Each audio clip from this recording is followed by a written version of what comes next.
Hi, my name is Jeff Pedowitz, President and CEO of the Pedowitz Group. Welcome to Revenue Marketing Television, the CMO Insight Series. Today, as our guest, we have Neil Wu Becker, who's Chief Marketing Officer of BeHavox. So Neil, welcome to the show. Happy to be here, Jeff. Thanks for having me. Thank you. Neil, I'm really excited to have you on the program today because one of our focuses over the next few months is to really highlight minority executives that have had success in their career, because we would like to do our part in providing opportunities for those people here in the United States as well as around the world that maybe don't have some of the opportunities to move into technology or marketing. And so maybe just to start, tell us a little bit about your background and how did you get into marketing? Yeah, happy to. So currently I'm at a really small but fast-growing company based out of New York City called BeHavox. It's a compliance, security, and risk management company, and it's speaking of minorities, it's a very minority-run and diverse company there. We have about 150 employees that were born in 43 different countries, which is an interesting ratio. Usually you don't find a ratio like that. So it's a pretty worldly company from that standpoint. But to answer your question, if we zoom back and rewind in time, I grew up loving sports. I see the Cowboys behind you. I see quarterbacks dropping back, seven foot drop backs and stuff behind you. And I originally went into sports journalism. So I was a sports writer. I was a sports editor for a lot of daily newspapers out in New York and the San Francisco Bay Area. But I was growing up at a time in the Bay Area when Silicon Valley was burgeoning and the dot-com boom, not bust, was happening. And the inertia pulled me into the corporate side of life where I said, you've got to grow up eventually, as my mom would say. So I went and got more of a 9 to 5. All parents say that, right? That's a hard statement. They still say that. Yes, they do. So anyway, so I made the jump a couple decades ago into the corporate world, and that's where I fell into marketing, because naturally from a journalism perspective, I entered marketing from a corporate marketing and communications perspective versus, say, a computer science or a product or a sales entryway, which a lot of marketing practitioners do, at least in my space.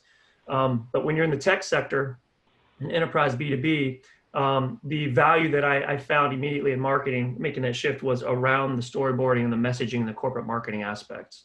So I've, since making that jump many years ago, I've been at small, medium, large cap companies, Dow Jones components, bellwether stock companies. I've been at unicorns and pre-IPOs. I love them all, but I've been finding that the most impact you can make in marketing at this day and age is really being at a company where you can build and grow it up on the smaller side of things, which is what I'm doing now. So I've pretty much fallen into the marketing side through a lot of Marcom, some PR, quite a bit of marketing communications across the board, and then ultimately running marketing teams at large. So I'm curious on your perspectives. So you're a Taiwanese American. Growing up, did you find more or less opportunities as you were going through? Or are there some challenges that you had along the way? Yeah, I mean, I think this answer will probably apply not just to marketing, but in general. Let me caveat it first by saying, in the tech sector where I'm in, which is very global by nature, as you know, the majorities and the minorities, if you will, vary in country, in region, and stuff. So, for example, there's a large population of Asian Americans or Asians in general around the world that are in the tech sector. Can't speak for the consumer sector or healthcare, finance, or others, but in the sector I'm in, we face different diversity problems around maybe gender equity or women in leadership positions, or Latino and Black communities coming in more in population and volume into the space. But what I can say is, I'll share this anecdote. When I was up for an executive position at a previous company, which remained nameless, there was an Asian friend of mine who I was a colleague with who came to me and said, "Neil, you're not going to get it. There's no way you're going to get that role." I said, "What do you mean?" And maybe I was naive, or maybe she was overly cynical, but she goes, "Neil, look at yourself. You're Asian. Look at the leaders in this team. They're all female. They're all brunette and blonde, and they're all in this age group. And you're a guy and you're Asian. There are no Asians running these teams in this company. There's no way that's going to happen." I was actually struck by it. I actually ended up getting the job. And she was happy. It wasn't that she was remorseful about it, but that was one of the anecdotes I've never forgotten in my career about the perceptions peers, whether I do or not, will have about how easy or entitled people are in moving up the ladders if they have ambition to do so. But what I would say for the challenges I face, not necessarily what she may have thought I would face, the challenges have often been finding the right mentors. I do believe strongly in mentorships. You only know what you know, and you don't know what you don't know, and you can always get smarter, and you can always be a learner. So having those types of mentors around about how you deal with boardrooms and executive to executive conversations, how you manage folks, how you deal with cross-cultural and cross-functional types of groups. In retrospect, whether you make mistakes or not, I could say that would have been very helpful if we had a much better population of mentors that can help in that category. But I would say ultimately, Jeff, it's not so much about what the issues are you run into, because we all face issues no matter who we are. It's going to be just really about how you attack it with your acumen, your strategy, and your rationalization in terms of how you do your job. Did you yourself have a mentor growing up? I've had several, and I still have them today. In my more, I'd say in the past decade and a half, I keep two. And keep in mind, you and I both geek out in marketing. One is a chief security officer at a bank, and another one is a chief technology officer in the security space, in the cybersecurity space. They have nothing to do with marketing. They can barely spell marketing. But where they have helped me is two areas. I keep two because one is my short-term mentor for the next 3 to 5 years out about what I want to accomplish in life or career, problem-solving things. And then I have a long-term mentor for the next 10 to 15 years out about where I want to be a decade from now. So I keep a short and a time horizon, map my mentoring to it. And those two people have been with me for over a decade now and guiding me in my career. That's amazing. And are you a mentor yourself to others?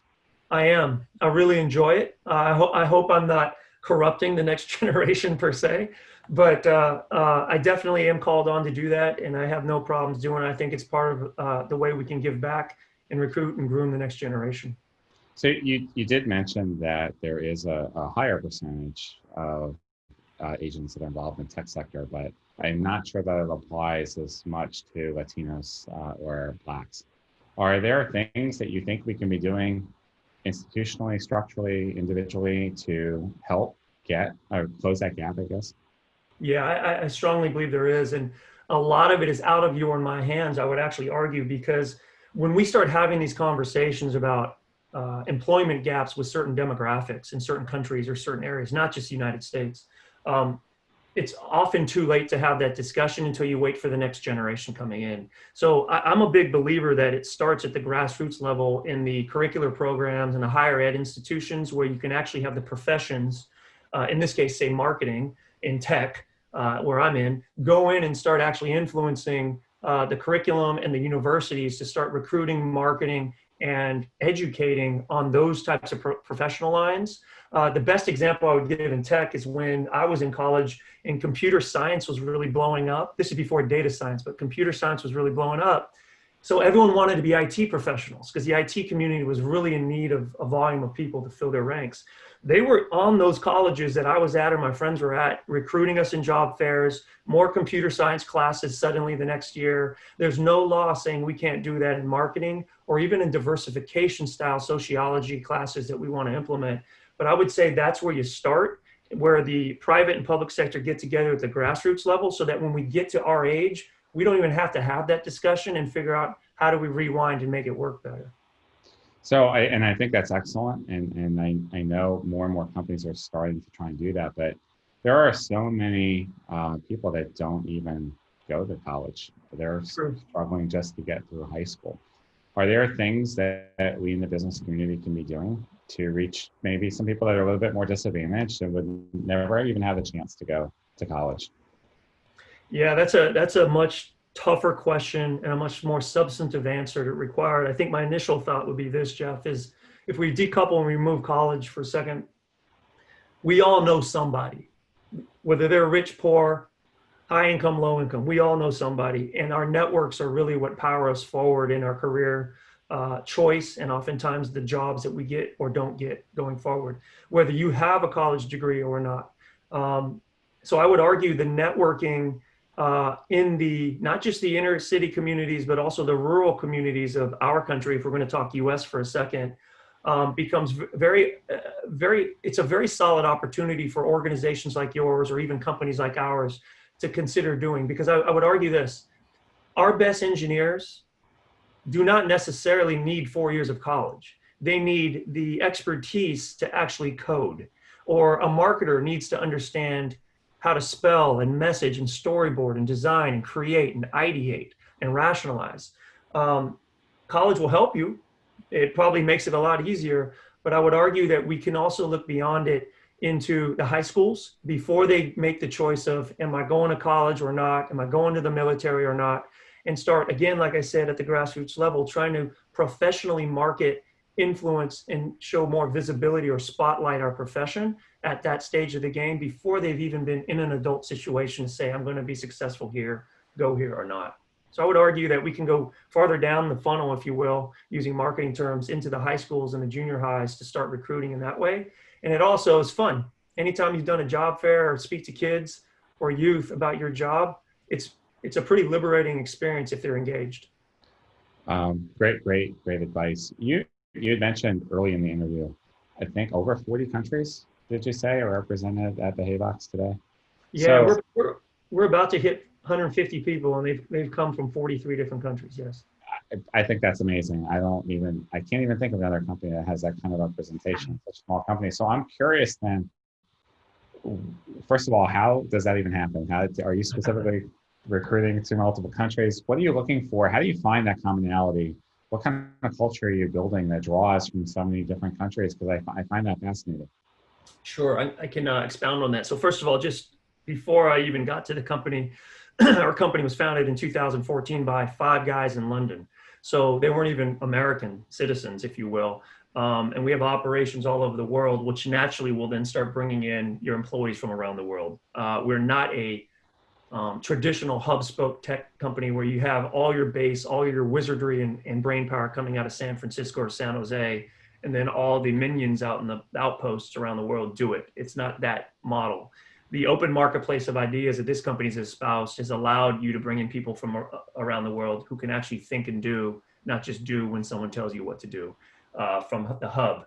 So to expound on that, I would say this, BeHavox aside, companies in general have the ability to, if they're going to be global in a global industry, that there are the worldliness and the approaches different countries and their cultures are taking socially and business culture alike, to train, program, to evolve their professionals and their practitioners may differ.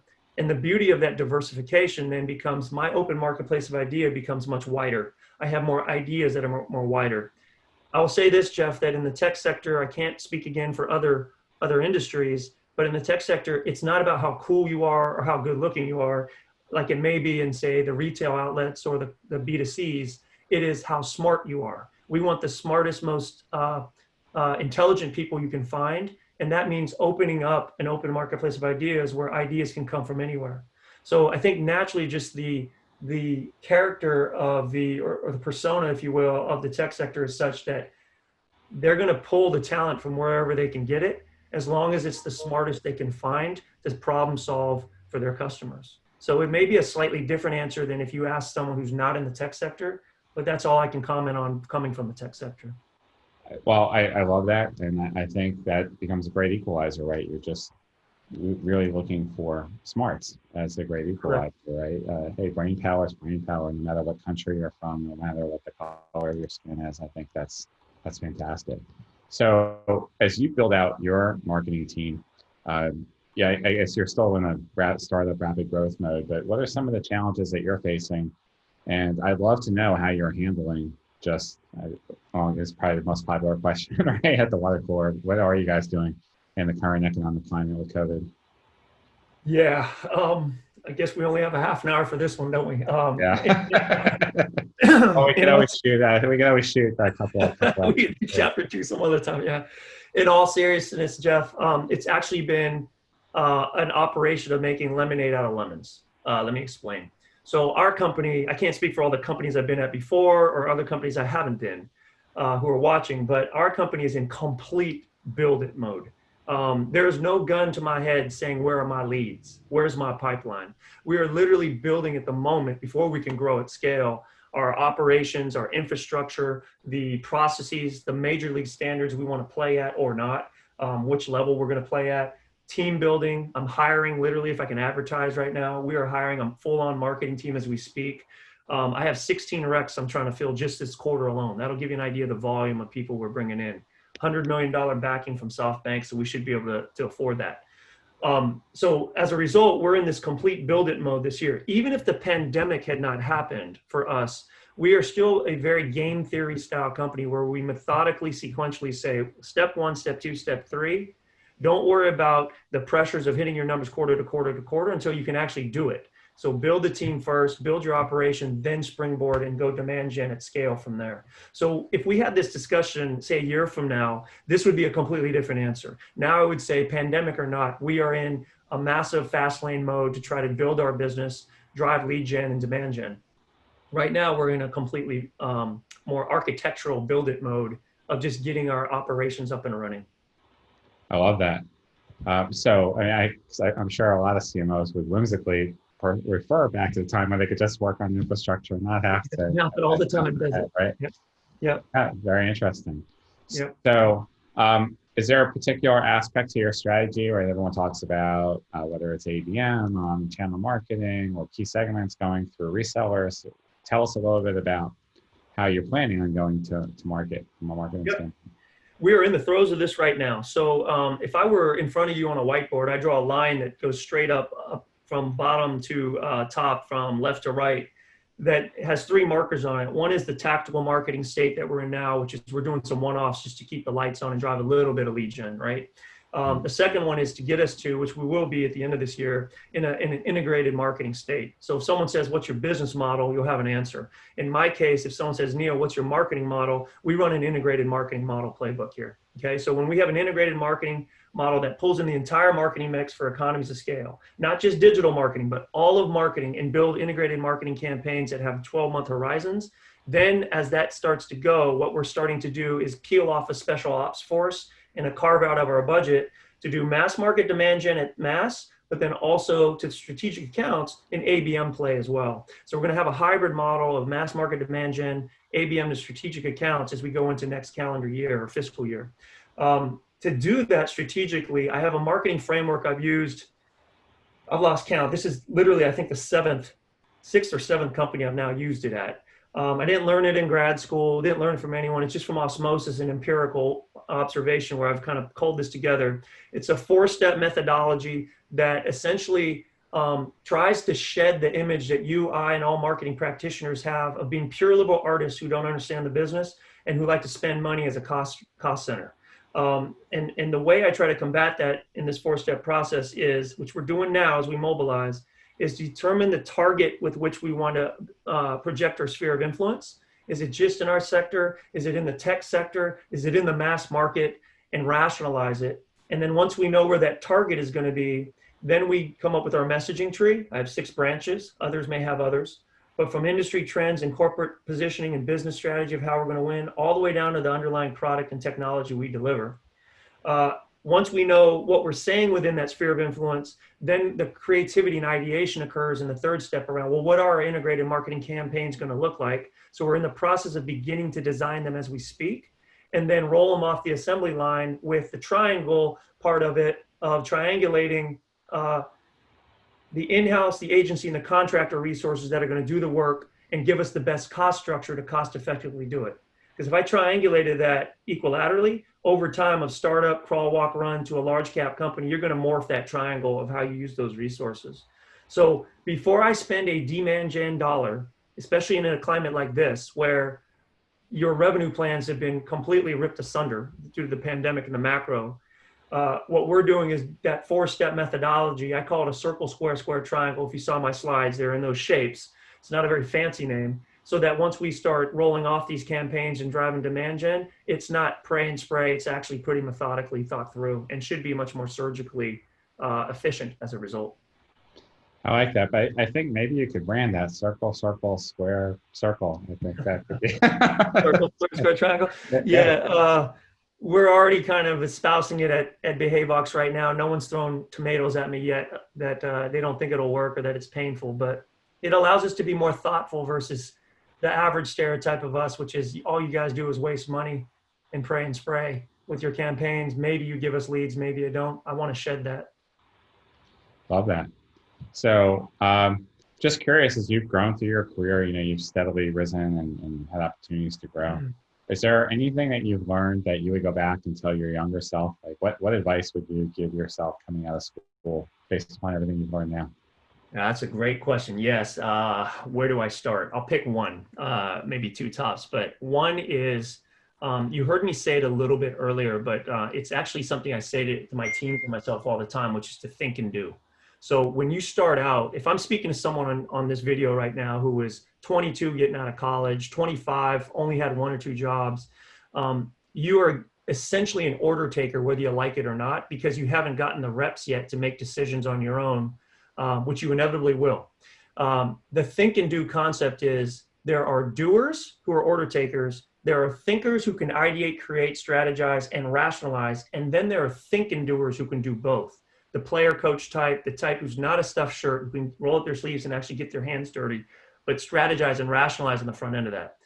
If I could have talked to my 22-year-old self, it would have been get that think and do concept and start getting that hygiene in motion now, and don't use your youth as an excuse to say, oh, I need 10 years before I can think.